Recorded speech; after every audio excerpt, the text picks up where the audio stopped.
నమస్తే, సనాతన ధర్మ ప్రేక్షకులకి స్వాగతం. మనతో పాటుగా ప్రముఖ ఆధ్యాత్మికవేత్త, జ్యోతిష్య వాస్తు పండితులు, అలాగే గాయత్రి పీఠాధిపతులు ఇటికిరాళ్ళ సుబ్రహ్మణ్య శాస్త్రి గారు ఉన్నారు. వారితో మాట్లాడతాం. గురుగారు నమస్కారం. నమస్కారం అమ్మా.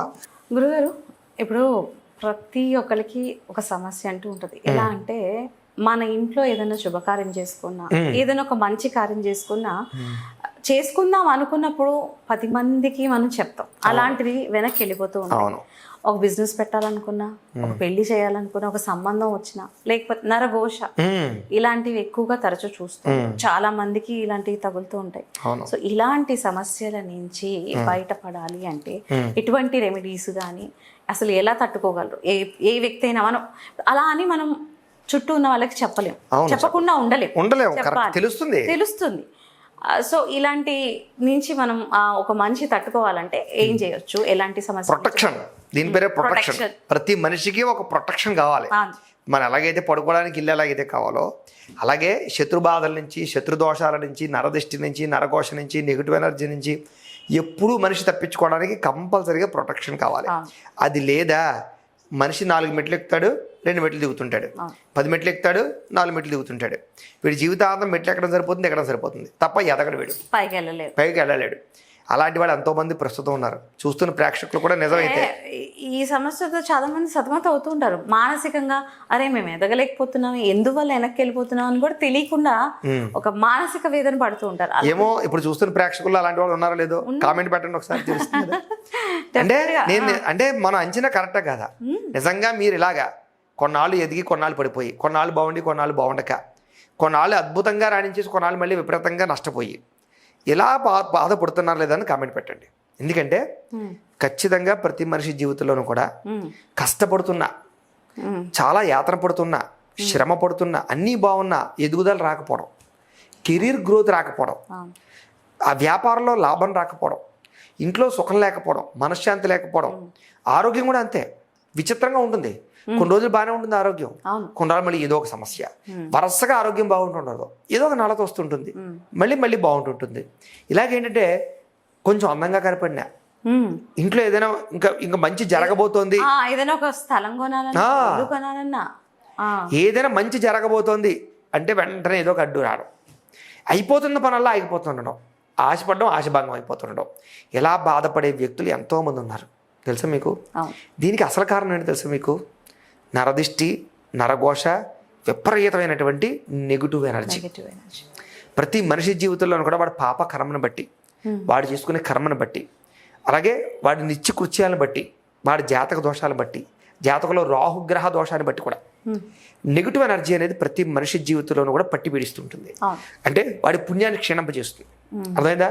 దానివల్ల ఏం జరుగుతుందంటే వాడి జీవితంలో ఎప్పుడు సక్సెస్ ఉండదు. వాడికి ఎప్పుడు బండ చాకరీయే, ఎప్పుడు వెట్టి చాకరీయే, ఎప్పుడు ఇంకా వాడి జీవితంలో శుభం అనేది జరగదు.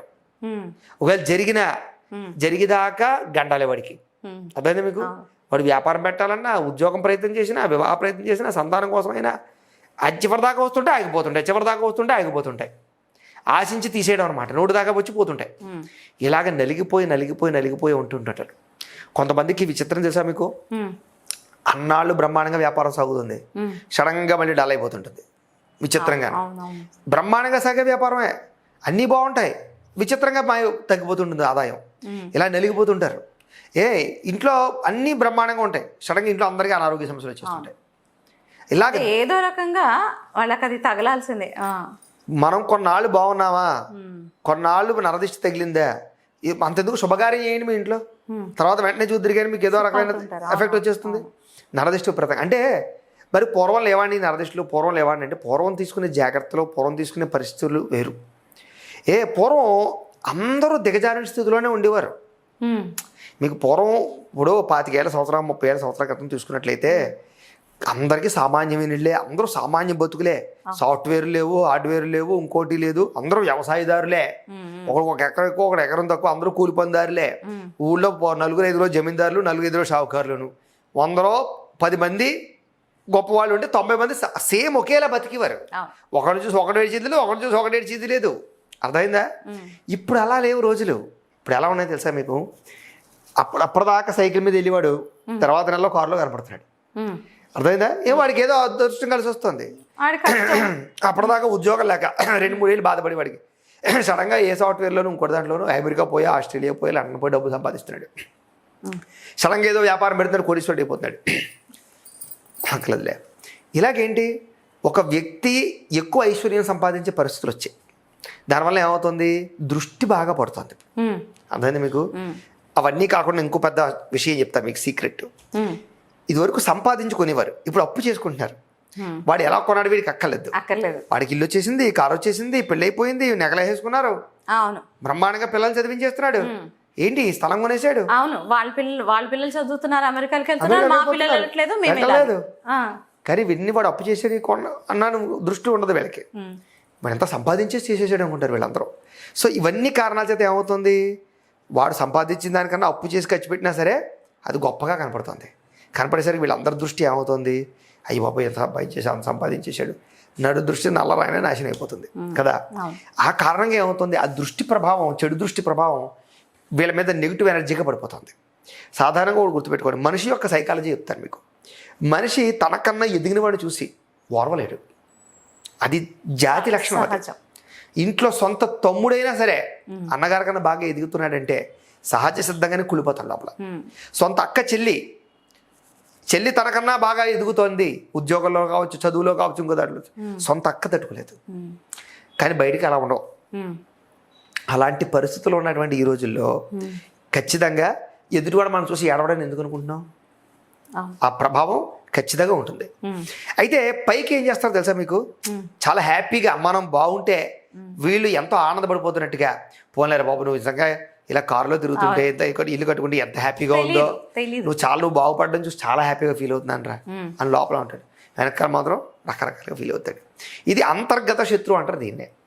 ఇలాంటి వాళ్ళు ఏం చేస్తారు, తెలియకుండా పుకార్లు పుట్టిస్తారు. అర్థమైందా? కొన్ని అబ్బాయి అడ్డంగా సంపాదించేస్తున్నాడండి, ఆ మోసం చేసి సంపాదించేస్తున్నాడండి, దొంగ నోట్లు చేసి సంపాదించేస్తున్నాడండి, దొంగ సారా కాసి సంపాదించేస్తున్నాడండి, అక్రమ మార్గంలో సంపాదించేస్తున్నాడండి అంటే పుకార్లు పుట్టించడం. దీన్ని అంతర్గత శత్రువు అంటారు. అబ్బాయి నాకు తెలుసు కదా, వాడే మా బంధువులే, ఆడే ఎలా జడ్డ వచ్చానుకున్నావు, రియల్ ఎస్టేట్లో ఆడికి ఆడికి లింక్ పెట్టి సమ్మేసి ఇలా చేశాడు. వాడు బినామీ అండి, పల్లవాడికి బినామీ వీడు. ఇలాగేంటంటే కావలసిన వాళ్ళే, సొంత వాళ్ళే వీడి మీద పుకార్లు పుట్టించడం. సొంత వాళ్ళే చెప్పేసరికి ఏమవుతుంది, అదే వాడు కావాల్సిన వాడు చెప్పాడంటే అబద్ధం ఏంటిది, ప్రపంచం అంతా పాకేస్తుంది, నమ్మేస్తారు. దీంతో ఏమైపోయాడు వీడు, జనాల్లో బ్యాడ్ అయిపోతాడు. ఇది నేను ఒక ఎగ్జాంపుల్గా చెప్పాను. ఇది ప్రతి విషయంలోనూ అంతే. అంతెందుకండి, ఒక గ్రూప్లో 10 మంది అమ్మాయిలే ఉన్నారు, ఒక అమ్మాయి చాలా అందంగా ఉంటుంది, వీళ్ళు తట్టుకోలేరు. ఒక అబ్బాయితో నిజంగానే కానీ ఈ అమ్మాయి ఊగా మాట్లాడిందంటే వీళ్ళందరూ వాళ్ళిద్దరికీ అన్నీ అయిపోయాయి అని పుకారు పుట్టించేసి అమ్మాయికి పెళ్ళి అవ్వడం చేస్తారు వీళ్ళు. అంటే తనకన్నా అందంగా ఉన్న అమ్మాయిని కూడా చూసి తట్టుకోలేక వీళ్ళే సొంత స్నేహితులే అమ్మాయి జీవితం పాడు చేసేస్తారు. చేస్తారా అంటే చేస్తారు, అంతే. మనిషి లక్షణం అది ఏ స్నేహితులైనా సరే, ఎవరైనా సరే. మరి ఇలాంటి మనుషులు, ఇలాంటి బాధలు అనుభవిస్తున్న వాళ్ళు, వీటి నుంచి ప్రొటెక్షన్ ఏంటి, ఇవి జరగకూడదు. జరిగితే ఏమవుతుంది, జీవితాలు నాశనం అయిపోతుంది. వీటికి చాలా అద్భుతమైన ప్రొటెక్షన్లు ఉన్నాయి మన జాతకంలో. సాధారణంగా మనకి సాధారణమైన నియమాలు చెప్తుంటారు, ఉప్పు నీళ్ళలో స్నానం చేయండి, లేకపోతే ఏదో దిష్టి తీయించుకోండి, రకరకాలు చేయండి అని. అవి తాత్కాలిక పరిహారాలు, తాత్కాలిక పరిహారాలు.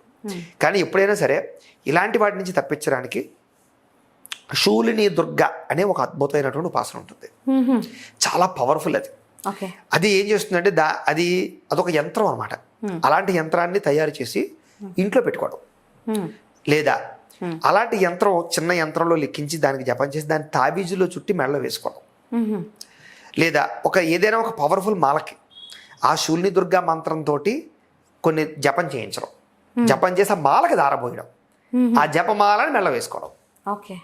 ఇలాంటి వాటి వల్ల, ఫర్ ఎగ్జాంపుల్గా ఇప్పుడు నలుపు రంగు మాలు, కరుంగులి మాలు వస్తున్నాయి, వాటికే కూడా జపం చేయొచ్చు ఇదే మంత్రాన్ని చేసి దాన్ని మెడలో వేసుకోవడం వల్ల. లేదు నేను చెప్పిన యంత్రాలు కానీ, తావీజులు కానీ, ఇప్పుడు షాపులు ఉన్నాయి, షాపులకి ఇంటికి అయితే కనుక ఇలాంటి యంత్రం వేసుకోవచ్చు. ఎటువంటి నరదిష్టి అయినా, ఎటువంటి నరఘోష అయినా, ముఖ్యంగా శత్రుఘోష అయినా, అది శూలిని దుర్గ ఏం చేస్తుంది, దాంట్లో ఉండే గొప్పదనం ఏంటంటే మనం వాడికి కీడు చేద్దాం అనుకుంటే తిరిగి వాడికి తగులుతుంది. అంటే తెలియకుండానే అది తిప్పి కొడుతుంది. అది అంటే మనం ఒక వెపన్ వాడి మీదకి విసిరాం, ఆ వెపన్ తిరిగి నీకు గుచ్చుకుంటుంది, వాడికి గుచ్చుకోకుండా. ఒక శూలం విసిరాడు, ఆ శూలం వాడికి గుచ్చుకోదు, తిరిగి వాడికి గుచ్చుకుంటుంది. అంటే వాడి మీద ఏం చేద్దాం అనుకుంటున్నాడో అది తిరిగి వీడికి తగులుతుంది అనమాట. దాన్ని శూలదుర్గ అంటారు. అది ఎలాంటి తెలుసా మీకు, మనం వాడినేం పాడు చేయం, వాడు ఎవడో మనకు తెలియదు అసలు. అసలు మనల్ని ఎవడు పాడు చేద్దాం మనకే తెలియదు. ఆ యంత్రం ఉంటే చాలు, అది చూసుకుంటుంది. నిన్ను ఎవడు పాడు చేద్దాం అనుకున్నాడో, వాడు ఏ రకంగా పాడు చేద్దాం అనుకున్నాడో తిరిగి వాడు ఆ రకంగానే పాడైపోతాడు. అర్థమైందా? ఆ రకంగా ఆ శూలదుర్గ యంత్రం కాపాడుతుంది. అదంటే ఇప్పుడు పూజా గదిలో పెట్టి పూజించాలి. పూజా గదిలో పెట్టుకోవచ్చు, ఇంటికి ఎదురుగుండా గుమ్మానికి పెట్టుకోవచ్చు, లేదా వ్యాపారాలు చేసే చోట ఎదురుగుండా పెట్టుకోవచ్చు, లేదా మన పూజా డెస్క్ల దగ్గర పెట్టుకోవచ్చు. అది ఆ సమయంలో ఎక్కడున్నా కాసేస్తుంది. అది ఇంట్లో ఉంటే చాలు, లేదా వ్యాపార సంస్థలు ఎక్కడున్నా పర్వాలేదు. కొంతమందికి ఏం చేస్తారో తెలుసా మీకు, అలాంటి యంత్రాలు కనపడితే యంత్రాలు కూడా మాయం చేసేసి వాళ్ళు ఉన్నారు తెలుసా మీకు. ఎందుకంటే ఆ యంత్రం వల్ల వీడికి ప్రొటెక్షన్ కలిగిస్తుంది అని. కాబట్టి కొంచెం జాగ్రత్తగా ప్రొటెక్షన్ చేసుకుని ఇంట్లో కూడా పెట్టుకో, కొంత లోపల పెట్టుకోవచ్చు. లేకపోతే అది చెప్తున్నాను, ఆ యంత్రం అంత పవర్ఫుల్ శూలదుర్గ యంత్రం. ఆ యంత్రాన్ని పెట్టుకున్నట్లయితే టక్క టక్క టక్క శత్రువు అనేవాడు తెలియకుండానే వీడిని పాడు చేద్దాం అనుకున్నా పడిపోతాడు. లేదా ఈ తావీజు కానీ మాల కానీ పర్సనల్ అనుకోండి, అలాంటి మాలలు కానీ అలాంటి తావీజులు కానీ వేసుకుంటే ఎంత దిష్టి కోసం ప్రయత్నం చేసినా దిష్టి తగలదు వీళ్ళకి. శాశ్వత పరిష్కారం చెప్తున్నాను నేను. అలా చేసుకోవాలి. దాంతోపాటుగా వీళ్ళు చేసుకోవాల్సినటువంటి దేవతా ఉపాసన ఏమిటి అంటే కనుక, సాధారణంగా ఇలాంటి నరదిష్టి, నరఘోష, శత్రుబాధలు ఇవన్నీ పోవాలంటే కాలభైరవ స్వామివారి యొక్క కాలభైరవ అష్టకాన్ని ఎక్కువ పారాయణ చేసుకోవాలి ఇంట్లో నిత్యం. దాంతోపాటుగాను ఆంజనేయ స్వామివారికి సంబంధించిన పూజ, మంగళవారం మట్లు ఆంజనేయ స్వామివారికి పూజ చేసుకోవడం.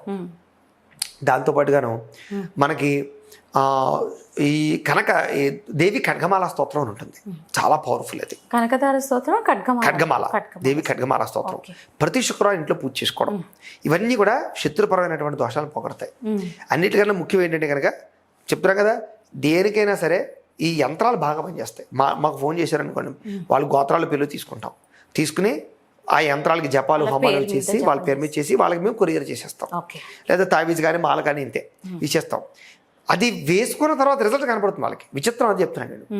మీకు మిగతావన్నీ వేరు, మిగతావన్నీ చేసే తాత్కాలిక పరిష్కారాలు అది వేరే విషయం.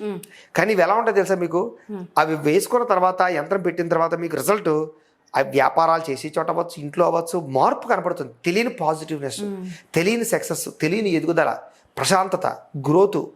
శత్రువు కూడా మిమ్మల్ని ఏం చేయలేకపోవడం, వీక్ అయిపోవడం.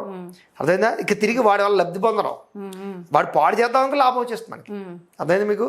ఈ రకమైనటువంటి మార్పుల్ని గమనించేస్తారనమాట, తెలుస్తుంది స్పష్టంగా. అంత శక్తి ఉంటుంది ఆ యంత్రాలకి. కాబట్టి ఎవరైనా సరే మమ్మల్ని సంప్రదిస్తే మేము పంపిస్తాం. కింద కనపడుతున్న నెంబర్ ద్వారా ఫోన్ చేసి అయినా సరే చెప్పచ్చు గోత్రాల పేర్లు కూడా. అంటే నేను చెప్పదగింది ఏంటంటే కనుక, ఈ రోజుల్లో ఇది చాలా ముఖ్యం.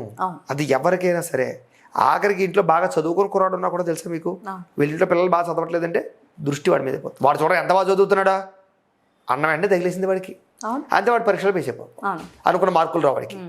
బాగా చదువుతాడు, అనుకున్న మార్కులు రావు. ఏంటి గురువుగారు అంటే ఇదే కారణం. మిగతా పిల్లలందరూ ఈ పిల్లల మీద దృష్టి పెడుతున్నారు. స్కూల్లో ఫస్ట్ వస్తున్నాడు, కాలేజీలో ఫస్ట్ వస్తున్నాడు, ఎలా ఎక్కడ పడితే అక్కడ ఫస్ట్ చదువుతున్నాడు. అందరి దృష్టి వాడి మీదే ఉంటుంది. అంతే కదా ఏడుపు. మీకు సాధారణంగా ఒకడు బాగా చదువుతున్నాడు అంటే మిగతా పిల్లలందరూ ఏంటి, వీళ్ళు చదవట్లేదని బాధపడరు, వాడు నాకన్నా బాగా చదువుతున్నాడని బాధపడతారు. అదొక కర్మ. అర్థమైందా? 10 మంది పరిగెడుతున్నారు అనుకోండి, వాడు నాకన్నా ముందర వెళ్ళిపోతున్నాడని బాధపడతారు తప్ప నేను వాడితో పాటు నేను పరిగెట్టలేకపోతున్నాను అనుకోండి, వాడు ముందర పరిగెట్టేస్తున్నాడు, వాడి కాళ్ళకి ఏ పుల్లా పెట్టేద్దాం అనుకుంటారు వీళ్ళు. అయితే తప్ప వాడికన్నా స్పీడ్గా మనం పరిగెడదామని ఆలోచించరు. జనాల సైకాలజీ ఇలా ఉంటుంది కాబట్టి మనం దానికి తగ్గ ప్రొటెక్షన్ చేసుకోవాలి. అర్థమైందా మీకు? ఆ ప్రొటెక్షన్ ఇప్పుడు నేను చెప్పింది బాగా పనిచేస్తుంది. సూపర్, నిజంగా అద్భుతమైన ప్రొటెక్షన్. ధన్యవాదాలు గురుగారు. నమస్కారం.